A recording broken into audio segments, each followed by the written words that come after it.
जातिवाद बहुत है। जाति हर लोग जात में फंसा हुआ है। तो ये जातियां खत्म कैसे होंगी? जाति ब्राह्मणवाद की देन है। ये ब्राह्मणवाद की तो देन है, लेकिन जो लोग मान रहे हैं उनकी कमियां नहीं लगती आपको? क्योंकि ब्राह्मण कह रहा है और ये लोग मान रहे हैं, मान क्यों रहे हैं? क्या ब्राह्मण ने जबरदस्ती की है इनसे? कमियां नहीं है, उनकी इसलिए कमी नहीं है, हमारे समाज की इसलिए कमी नहीं है कि उनको शिक्षा और शस्त्र से वंचित कर दिया गया। जब उनको जानकारी नहीं होने दिया तो बेचारे उनका क्या दोष है कि नया संविधान आ रहा है, वो बहुत अच्छा आ रहा है। उसने बोला नया संविधान हो या कुछ हो, ये संविधान हमें मान्य नहीं है, हमारे लिए मनुस्मृति ही संविधान है। मेरा नाम सुरेंद्र ज्ञानी स्वर्गीय है। स्वर्गीय? हाँ। मतलब जीते जी स्वर्ग हो गए?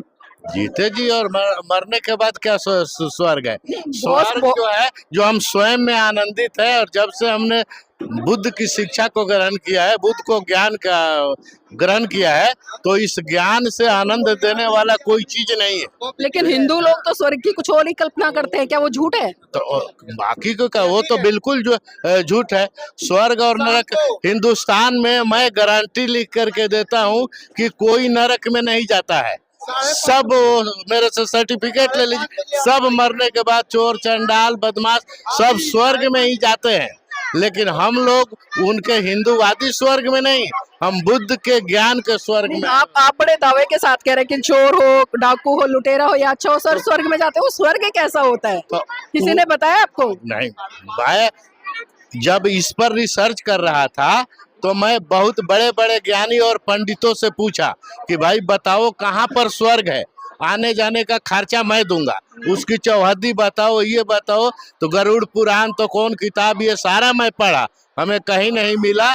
जब हमने बुद्ध का त्रिपिटक और बाकी जो बुद्ध की शिक्षाएं पढ़ी, तब हमें मालूम हुआ कि स्वयं में आनंद देने वाला यही एक ज्ञान है। और उसी दिन से मैं अपना नाम स्वर्गीय लिखना शुरू। अच्छा, जो बौद्ध धर्म है और भारत में अन्य धर्म है, ये कैसे अलग करता है और कैसे अपने आप को महान बनाता है?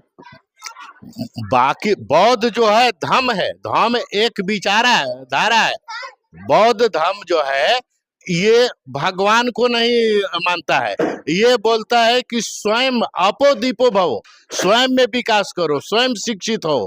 बाकी जो बोलता है कि तुमको सोचने समझने की जरूरत नहीं है, कोई एक वर्ग जो कह देता है बस उसी को मानो और उसी पर चलो, अपनी दिमाग का बत्ती जो है बंद करके रखो। इसीलिए एक बंदर वाला हनुमान चालीसा पढ़ते हैं, उसके शुरू का ही श्लोक है, बुद्धिहीन तनु जानी के सुमिरो पवन। माने अपने को पहले बुद्धिहीन जान लो, बुद्धि का प्रयोग मत करो, इसके बाद इसको आप पढ़ना शुरू करो। बुद्धि का प्रयोग करने लग जाएंगे तो सवाल करना सीख जाएंगे ना। बुद्धि का जब आप प्रयोग करना शुरू कर दोगे तो बुद्ध बन जाओगे। और बुद्ध ने सारे को, जो दलितों को, शोषितों को, वंचितों को उत्थान किया, क्यों? ज्ञान के बल पर। जिसके पास ज्ञान आ जाएगा, बाबा साहब ने बोला था कि जिसके पास शिक्षा आ जाएगी वो शेर बन जाएगा, वो शेरने की दूध है। बिहार में कितना जातिवाद है? बिहार में तो जातिवाद बहुत है। जाति हर लोग जात में फंसा हुआ है। तो जातियां खत्म कैसे होंगी? जाति ब्राह्मणवाद की देन है। ये ब्राह्मणवाद की तो देन है, लेकिन जो लोग मान रहे हैं उनकी कमियां नहीं लगती आपको? क्योंकि ब्राह्मण कह रहा है और ये लोग मान रहे हैं, मान क्यों रहे हैं? क्या ब्राह्मण ने जबरदस्ती की है इनसे? कमियां नहीं है, उनकी इसलिए कमी नहीं है, हमारे समाज की इसलिए कमी नहीं है कि उनको शिक्षा और शस्त्र से वंचित कर दिया गया। जब उनको जानकारी नहीं होने दिया तो बेचारे उनका क्या दोष है? लेकिन हम लोग अभी लगे हैं, जितना समझ में आता है उनको हम समझाते हैं, और तब जो है थोड़ी बहुत तो ये टूट रहा है। और जब कारवां चल दिया है तो ये जैसे वो तिलका मांझी थे और जो पहाड़ को तोड़े थे, तो हाँ दशरथ मांझी थे, तो पहाड़ को देख करके तो सबको डर लगता, लेकिन उन्होंने फावड़ा से तोड़ करके रास्ता बना दिया। तो हम जो भी निकल चुके हैं, आज नहीं तो कल जातिवाद टूटेगा और बुद्ध का दीपक भारत में जलते रहेगा। अच्छा, अगर हम बात करें भगवान बुद्ध के जीवन काल को, अगर हम उनका बचपन ले, सिद्धार्थ के रूप में नेपाल के लुम्बिनी में उनका जन्म हुआ, वो वहां से चलकर आए, बोध गया में उन्हें ज्ञान की प्राप्ति हुई, सारनाथ में पहला धम्मोपदेश दिया और कुशीनगर में उनका महापरिनिर्वाण हुआ। लेकिन आज हम वर्तमान में अगर हम बात करें बिहार की या बोध गया के आसपास आसपास के क्षेत्रों की ही बात करें, क्योंकि मैं अभी काफ़ी लंबा समय मैंने यहाँ पर बिताया है पिछले 4-5 महीने पहले। जब मैंने लोगों से जाके चर्चाएँ की तो लोग भगवान बुद्ध को नहीं जान रहे, उनकी आइडियोलॉजी को नहीं जाने। तो कारण क्या है? क्या उस तरह से जो प्रचार होना चाहिए था वो प्रचार नहीं हुआ है? और जो बुद्ध की धरती कहा जाता है यहाँ पर भारत को, लेकिन अभी मैं वर्तमान में बिहार में हूँ, क्योंकि शुरुआत तो यहीं से हुई है, तो यहाँ पर ये क्रांति सूखी कैसे रह गई? देखिए, जो बिहार का ये है, जब यहाँ पर पुष्यमित्र शुंग का शासन आया और ब्राह्मणवादी व्यवस्था आई, तो यहाँ के जो लोग थे सबसे पहले यही का वो विनाश शुरू किया, क्योंकि यहाँ पर वो बुद्ध का ज्ञान का बीज था और बीज को ही नष्ट करने के, इसलिए यहाँ के जो भी ज्ञानी थे बिहार को सबसे निकृष्ट राज्यों में उसने किया। और लेकिन सर ये तो पुष्य सुमित्र के समय की बात हुई, बहुत लंबा समय बीत गया है, बहुत लंबा समय। यानी कि अगर मैं बात करूं 2500-2600 साल बीत चुके हैं। हम 2500-2600 साल के इतिहास को लेकर के आज भी उसी बात का हवाला देते रहेंगे कि पुष्य सुमित्र ने पूरे धर्म को खत्म कर दिया। लेकिन उनके बाद कितने लोग भारत में आए, कितने बुद्धिजीवी लोग हैं, बड़े बड़े मंच लगाते हैं, लाखों करोड़ों रुपए खर्च करते हैं कार्यक्रमों पर, फिर भी भारत बुद्धिज्म की तरफ क्यों नहीं बढ़ पा रहा, और खासकर बिहार क्यों नहीं इस तरफ बढ़ रहा है? मैडम जी, बिहार इसलिए नहीं बढ़ रहा है, या भारत जो है बुद्धिज्म के रास्ते पर कम विकास कर रहा है, क्योंकि कुछ योद्धा लगे हुए हैं, उतना अभी हमारा समाज परिपक्व नहीं हुआ है। लेकिन उन सबों का जो समाज है वो बहुत, उसका ट्रेनिंग 1.5 करोड़ जो है वॉलंटियर हैं उसके आरएसएस के, और वो जो है आपको हमारे शिक्षाओं को, आपको मालूम होगा कि जब संविधान लागू हो रहा था तो एक गिरीश पांडे या कोई करके था, वो मीटिंग लिया तो किसी ने बोला कि वो सुन रहे हैं कि नया संविधान आ रहा है, वो बहुत अच्छा आ रहा है। उसने बोला नया संविधान हो या कुछ हो, ये संविधान हमें मान्य नहीं है, हमारे लिए मनुस्मृति ही संविधान है।